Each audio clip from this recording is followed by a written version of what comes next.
Indoor ফলাহার ready করেছি। চিড়া, কলা, আম, ফ্রিজে মিষ্টি আছে, মন মতো নিয়ে নেবে। উনি আবার এক্সট্রা চিনি মিশিয়ে খেতে চায় না। আর পুপুকে জিজ্ঞাসা করলাম, কী রে চা খাবি? বলে না গো মা, এই গরমে আর চায়ে চুমুক দিতে পারবো না, আমাকে অন্য কিছু করে দাও। আমি অন্য কিছু আর কি করে দেবো বলতো? তা ম্যাঙ্গো শেক বানিয়ে দিলাম। অল্প একটু লিকুইড দুধ ছিল, তার মধ্যে ওই আমের পাল্প দিয়ে দিলাম। এখন দেখি, যদি বলে মা চিনি লাগবে তো 1 ফোঁটা চিনি দেব। গরমের শুরু থেকেই ঘরে আম আসা শুরু হয়েছে। আজকের রোদ্দুরটা পুড়িয়ে দিচ্ছে, সব পুড়িয়ে দিচ্ছে।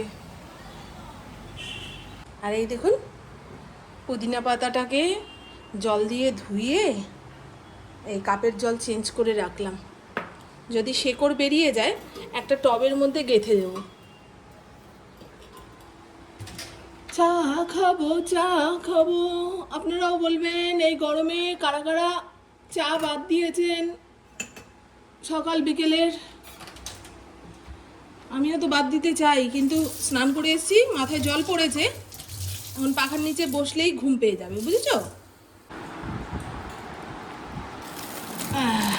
এখানে মাছ আছে, বরফটা কেটে গেলে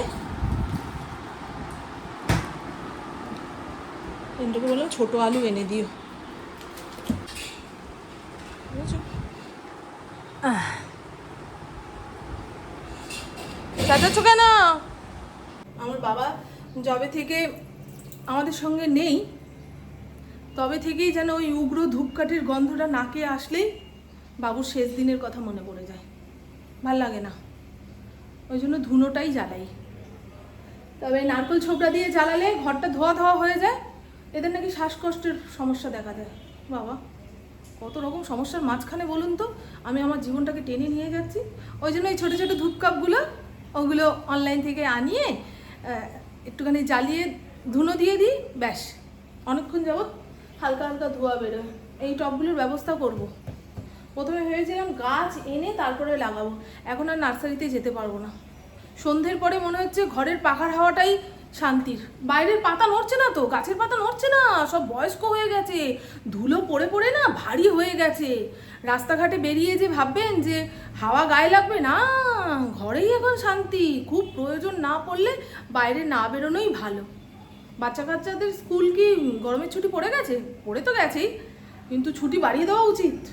এখন আর কাউকে স্কুলে যেতে হবে না। কিন্তু আমার মেয়ের কাল থেকে পরীক্ষা, বলো তো। হ্যাঁ, গতকালকে গেছিলো অ্যাডমিট আনতে। আমি কী রে, কলেজ কর্তৃপক্ষ এই গরমের মধ্যে বাচ্চা কাচ্চাগুলোকে টেনে টেনে কলেজে নিয়ে যাচ্ছে, তারপরে অ্যাডমিট দিচ্ছে। অনলাইনে দিয়ে দিতে পারে। হ্যাঁ, সব কিছুই যখন অনলাইনে হয়ে গেছে তো অ্যাডমিটটা অনলাইনে দেওয়া যায় না? আবার কালকে হোয়াটসঅ্যাপে মেসেজ করে জানিয়েছে ওদের পরীক্ষার সেন্টার চেঞ্জ হয়েছে। বলো তো, পরীক্ষার আগের দিন বলছে পরীক্ষার সেন্টার চেঞ্জ। এখন নিজে নিজে দরজা খুলতে পারে।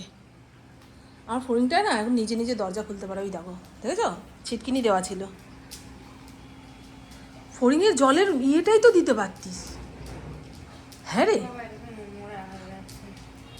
ফড়িংয়ের জলের বাটিটাই দে না। বাবা, এর তো গা চুলকাতে চুলকাতে শেষ হয়ে যাচ্ছে। ও এ চুলকানিই যাচ্ছে না, দেখেছ গা থেকে। যা, ঘরের ভেতরে জলটা দে, যা, গুড বয়। আরে পাগল, নিজের বুঝ বোঝ, নাহলে জিভ বেরিয়ে যাবে। বাচ্চাটা ঝিঙেটা কালকে রাতেই কেটে রেখেছিলাম ঝিরিঝিরি করে, এখন ধুয়ে কড়াইয়ের মধ্যে ছাকুর ছুকুর করে নামিয়ে ফেলবো। আর ঝিঙের খোসাটা বাটবো, একটু মোটা করেই ফেলেছিলাম। এই ঝিঙের খোসা বাটা হবে। আর মাছের ঝোল।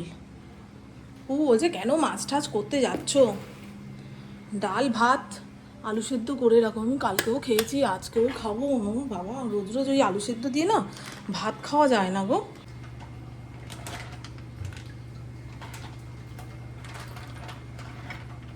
মাছের সঙ্গে মাছের মাথাও ছিল 2 টুকরো। এই ভারী মাথাটা মাছের ঝোলের মধ্যে দিয়ে দেবো, আর কাটা কাটা দিকটা তুলে রাখি, কালকে মুগের ডালে দেবো। মাছের মাথা দিয়ে মুগ ডাল খেতে ইচ্ছা হয়েছে। তবে মুগ ডাল খেলে খুব গ্যাস অম্বল হয় গো।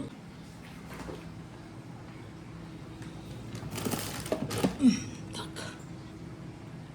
সোমবার দিন আর শুক্রবার দিন ওপরের ঘরটা মুছি, সারা সপ্তাহে আর না মুছলেও চলে, কিন্তু কালকে এত গরম লাগছিল দোতলার ঘর মুছতে পারিনি, তা আজকেও মুছতে পারলাম না, শুধু ঝাড় দিয়েছি। সেই জন্যই মনে হচ্ছিল যে একটা ঘর মোছার লোক রাখতাম, 9টা সাড়ে 9টার মধ্যে ঘর দুয়ার মুছে বলতো, বৌদি ওঠো, সব কাজ করে দিয়েছি, এবারে রান্নাটা চাপাও, তাহলে কত শান্তি কত সুখ হতো। কিন্তু আমি তো একটু পিটপিটা মানুষ গো, আমার নিজের কাজ ছাড়া আর কারোর কাজ পছন্দ হয় না। এক ধরনের রোগ, আমার মায়েরও এই রোগ আছে। আমার মা নিজের কাজ ছাড়া আর কারোর কাজ পছন্দ করে না, নিজের রান্না ছাড়া আর কারোর রান্না ভালো না, এইরকম। নিন্দুক না,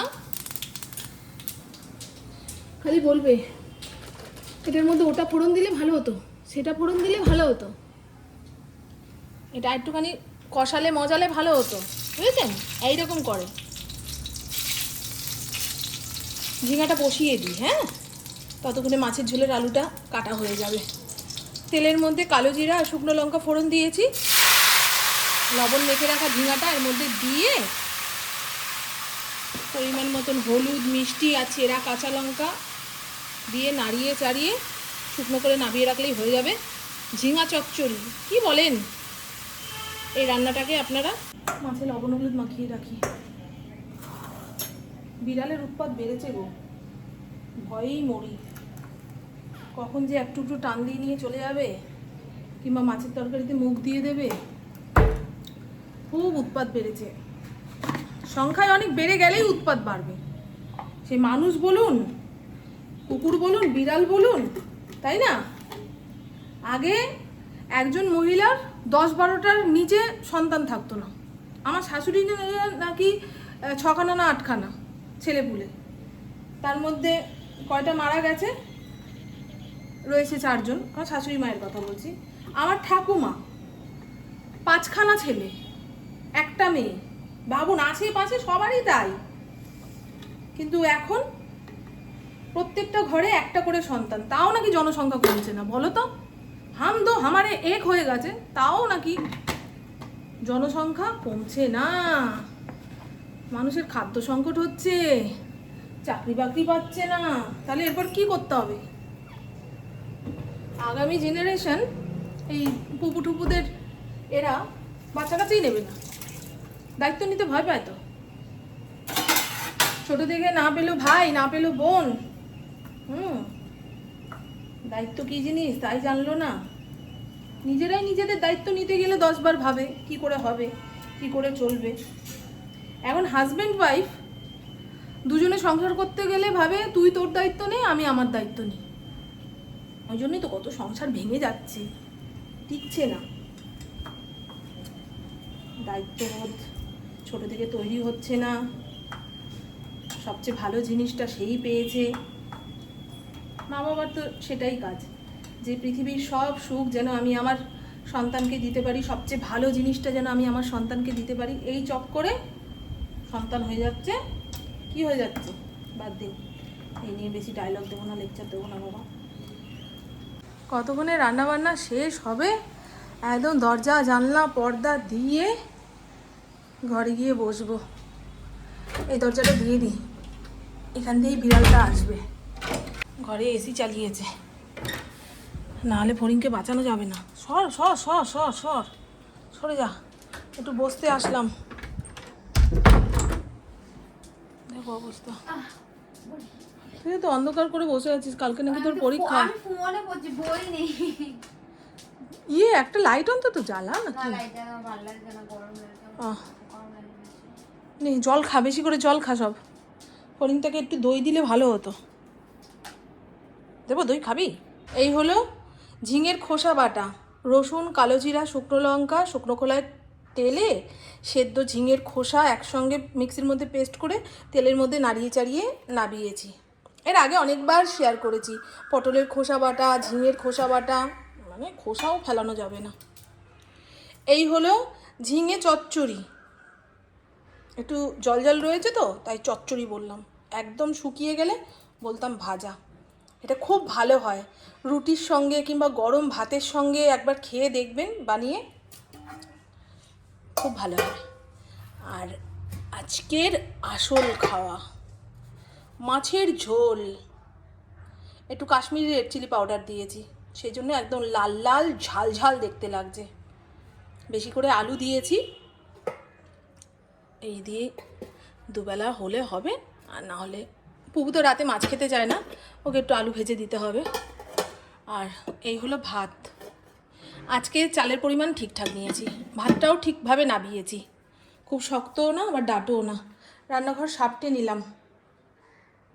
রান্নার পরে রান্নাঘর সাপটানো না থাকলে না বীভৎস দেখতে লাগে। আমার ঘরে ঢুকে প্রথম দর্শন রান্নাঘর, সেই জন্য রান্না হওয়ার সঙ্গে সঙ্গে এটা গুছাতে হবে, নাহলে অচেনা কোনো লোক চলে আসলে না ছি করবে। হ্যাঁ, এই বউটা এরকমই থাকে। ওই জন্য তো এরপরে রান্নাঘর হলে একদম আড়ালে আবডালে গ্যাসটাকে রাখবো, এই সিঙ্কটাকেও আড়ালে আবডালে রাখবো, এঁটো বাসনপত্র থাকলে কারোর চোখে পড়বে না, আবার কি রান্নাবান্নি করছি সেগুলোও বুঝতে পারবে না, বুঝেছেন? এখন কবে হবে কে জানে আমার রান্নাঘরটা। দেখেছেন বাবারে, সব পুড়িয়ে নিচ্ছে গো, সব পুড়িয়ে নিচ্ছে। দেখাই একবার আপনাদের। ইন্দ্র বাড়ি এসেই বলবে রাস্তাঘাটে একটাও লোক নেই, একটাও লোক নেই মামুন। লু বইছে লু।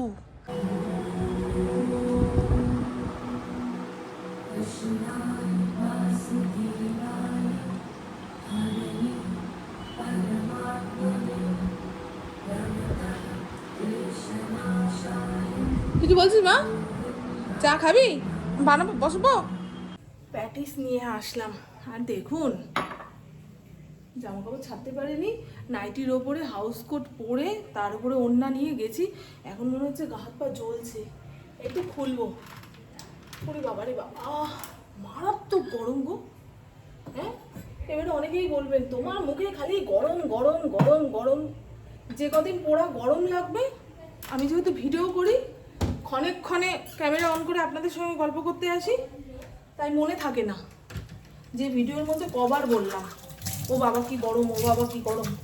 যতবার ক্যামেরা অন করি ততবারই মনে হয় এই তো আপনাদের সঙ্গে এই ফার্স্ট কথা বলা, তখনই বলছি ও বাবা কি গরম, ও বাবা কি গরম। আপনারা যারা বলেন এক কথা বারবার বলি, তারা একবার ক্যামেরা অন করে হ্যাঁ শুধু ঘরের কথা বলতে থাকুন, তাই দেখবেন কথা খুঁজে পাবেন না। আমি বলছি একবার করে দেখবেন। আমরা যারা ভিডিও করি তারা এই বোবা ক্যামেরার সঙ্গে সারা দিন যেই অনর্গল কথা বলেই যায়, সেই কথা আপনাদের অনেকের সঙ্গে ম্যাচ করে, অনেকের সঙ্গে ম্যাচ করে না। আপনারা যারা বলেন যে এক কথা বারবার বলি, তারা একবার ক্যামেরা অন করে মনের কথা বলে দেখুন, দেখবেন কথাই আসবে না। বাবা বাইরে বসবে, আসো। ওই এক জায়গায় সারাদিন বসে থাকতে থাকতে আর ভালো লাগছে না, জায়গাটার ওপরে ঘেন্না ধরে গেছে ওর। আর এই তো বন্ধু, সেদিন যোগব্যায়াম ক্লাসে গেছিলাম সকাল 7টা 7:30 নাগাদ। সেই টাইমে রোদ্দুর ওঠেনি, ভাবলাম এই মিঠে রোদটা গায়ে নিলে ভিটামিন ডি এর অভাব পূরণ হবে। ও বাবা, আসার সময় গনগনে রোদ, ছাতা নিয়ে যায়নি, পুরো মুখটা পুড়িয়ে বাড়ি এসেছি। সেই ট্যানটা তোলার জন্য আমি যে হোমমেড ফেস প্যাকটা বানিয়ে ফ্রিজে রেখে দিই সেটা বের করলাম। কেউ জিজ্ঞাসা করেছিলেন যে এর মধ্যে কি কি রয়েছে। এর মধ্যে রয়েছে মুলতানি মাটি, অল্প একটু অ্যাপেল সিডার ভিনিগার, যাদের খুব অয়েলি স্কিন তারা অ্যাপেল সিডার ভিনিগারটা দেবেন, আর যাদের ড্রাই স্কিন তারা দেবেন না।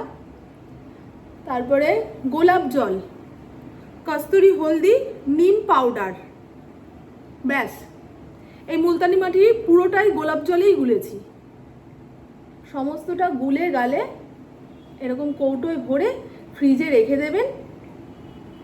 ঠান্ডা অবস্থায় যখন ফেস প্যাকটা মুখে মাখবেন, ও স্কিনে যত র্যাশ ব্রণ আছে সব ক্লিয়ার হয়ে যাবে। বুঝেছেন বন্ধু? এর আগে অনেকবার শেয়ার করেছি এই ফেস প্যাকটা কীভাবে বানিয়েছি না বানিয়েছি, বুঝেছেন?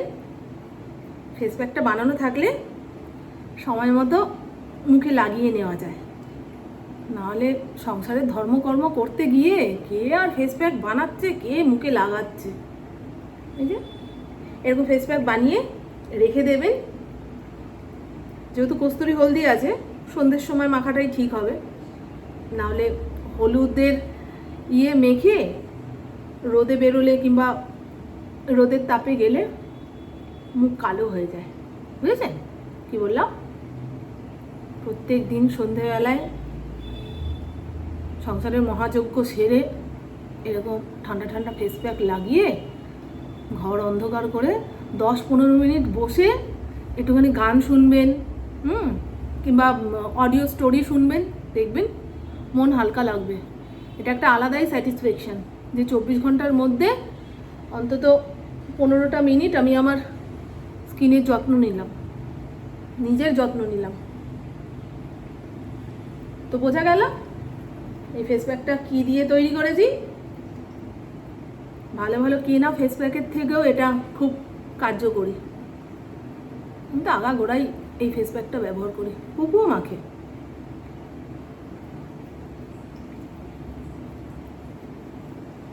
হ্যাঁ যে চলুন, কালকে আমি ছাতা নিয়ে বেরোবো। এখন সকাল 6টার সময় যা রোদ উঠছে না, মানুষকে পুড়িয়ে মেরে ফেলবে এইরকম। तुझे संग प्रीत लगाई सजना सजना। একটু আগে চা খেতে খেতে ভাবছিলাম এখানে এফএম কিনবো। বউকে বলার সঙ্গে সঙ্গে বলে এখন কেউ এফএম শোনে? ফোনেই তো শুনতে পারো। আমি না, মানে ওই রেডিও টাইপের জিনিসটা ওই রকম কিনে রান্নাঘরে রাখবো, কিংবা ওইখানে চা খেতে বসি ওইখানে রাখবো। আগে কি এফএম শুনতাম গো, আমার তো ফোন ছিল না, তা এফএম শুনতাম মনোযোগ সহকারে। ঠিক আছে, ভূতনি ভূতনি।